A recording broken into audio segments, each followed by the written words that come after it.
नमो बुद्धाय दोस्तों, आज बुद्ध की एक और नई कहानी के साथ। तो कहानी का नाम है मौन का महत्व। चलते हैं कहानी की तरफ। तो कहानी किससे रिलेटेड, आप पूरी कहानी सुनिए। मेरे इस चैनल पर और भी मोटिवेशनल कहानी है। तो चलते हैं कहानी की तरफ। एक व्यक्ति, कोई जिज्ञासु, एक दिन आया। उसका नाम मौलिक पुत्र था। एक बड़ा ब्राह्मण विद्वान 500 शिष्यों के साथ बुद्ध के पास आया था। निश्चित ही उसके पास बहुत सारे प्रश्न थे। एक बड़े विद्वान के पास ढेर सारे प्रश्न होते ही हैं, समस्याएं भी होती ही हैं। बुद्ध ने उसके चेहरे की तरफ देखा और कहा, मौलिक पुत्र, एक शर्त है। यदि शर्त पूरी करो, केवल तभी मैं उत्तर दे सकता हूँ। मैं तुम्हारे सिर में भन-भनाते प्रश्नों को देख सकता हूँ। 1 वर्ष तक प्रतीक्षा करो, ध्यान करो, मौन रहो। जब तुम्हारे भीतर का शोरगुल समाप्त हो जाए, जब तुम्हारे भीतर की बातचीत रुक जाए, तब तुम कुछ भी पूछना और मैं उत्तर दूंगा। तो यह मैं वचन देता हूँ। मौलिक पुत्र कुछ चिंतित हुआ। 1 वर्ष केवल मौन रहना है और तब यह व्यक्ति उत्तर देगा, और कौन जाने कि वह उत्तर सही भी होगा या नहीं। तो हो सकता है 1 वर्ष बिल्कुल ही बेकार जाए, इसके उत्तर बिल्कुल व्यर्थ भी हो सकते हैं। तो आगे कहानी में चलते हैं हम। क्या करना चाहिए? वह दुविधा में पड़ गया। वह थोड़ा झिझक भी रहा था। तो आगे ऐसी शर्त मानने में इसमें खतरा था। और तभी बुद्ध का एक दूसरा शिष्य सारिपुत्र जोर से हंसने लगा। वह वहीं पास में ही बैठा था, एकदम खिलखिलाकर हंसने लगा। मौलिक पुत्र क्या करता है, आगे सुनते, और भी परेशान हो गया। उसने कहा, बात क्या है, तुम क्यों हंस रहे हो? सारिपुत्र ने कहा, इनकी मत पूछो, ये बहुत बड़े धोखेबाज हैं। इन्होंने मुझे भी धोखा दिया है। जब मैं आया था, तुम्हारे तो केवल 500 शिष्य हैं, मेरे पास 5000 थे। मैं बड़ा ब्राह्मण था, देश में मेरी ख्याति थी।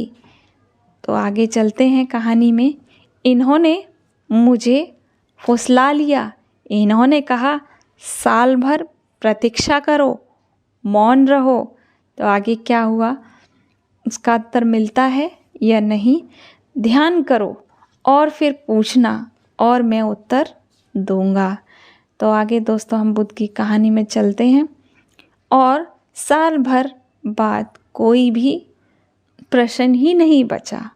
तो मैंने कभी कुछ पूछा ही नहीं और इन्होंने उत्तर दिया ही नहीं। मतलब सारिपुत्र ने पूछा ही नहीं और बुद्ध ने उत्तर दिया ही नहीं। यदि तुम पूछना चाहते हो तो अभी पूछ लो, मैं इसी चक्कर में पड़ गया। सारिपुत्र मौलिक पुत्र से कहता है, मुझे इसी तरह इन्होंने धोखा दिया। बुद्ध ने कहा, मैं अपने वचन पर पक्का रहूँगा।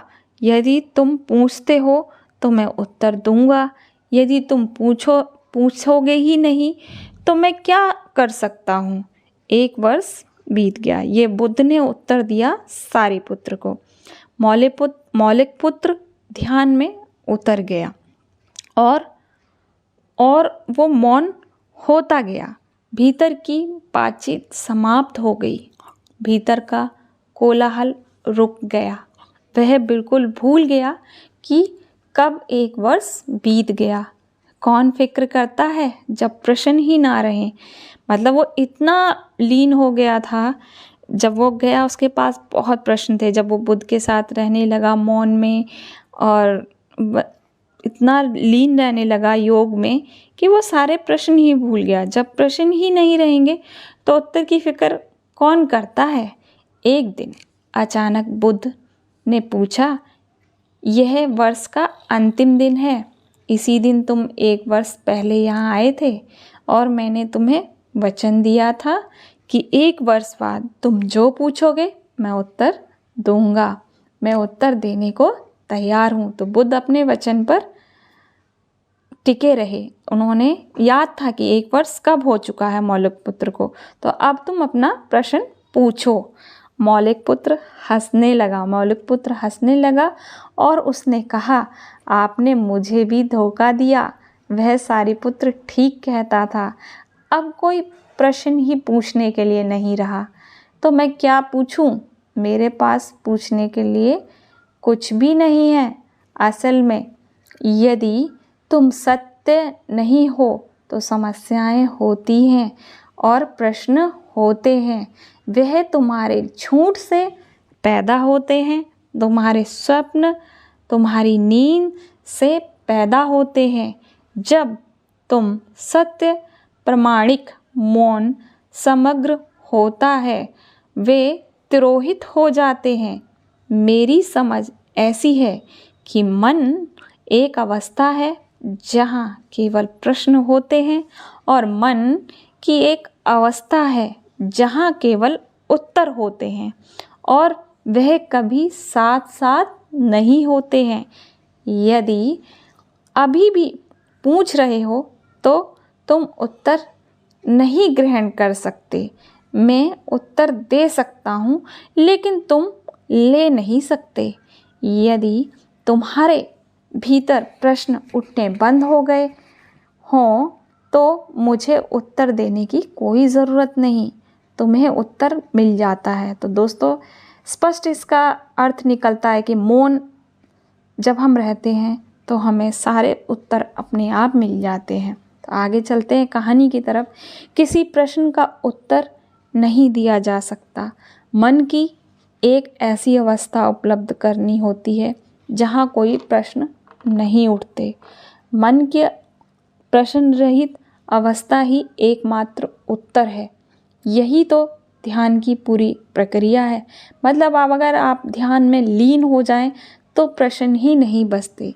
प्रश्न को गिरा देना, भीतर चलती बातचीत को गिरा देना। जब भीतर की बातचीत रुक जाती है तो ऐसा असीम मौन छा जाता है। उस मौन में हर चीज़ का उत्तर मिल जाता है, हर चीज़ सुलझ जाती है।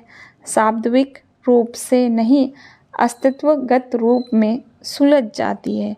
कहीं कोई समस्या नहीं रह जाती है।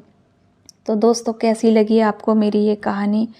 तो मतलब कहा गया है कि कई बार हम गुस्से में होते हैं, कुछ भी भूल जाते हैं और मतलब बहुत प्रश्न चलते हैं। जब यदि हम मौन हो जाते हैं, शांत हो जाते हैं, तो अंदर से सवाल ही ख़त्म हो जाते हैं और हम बिल्कुल मौन हो जाते हैं, सारे उत्तर अपने आप मिल जाते हैं। तो थैंक्स फॉर वॉचिंग।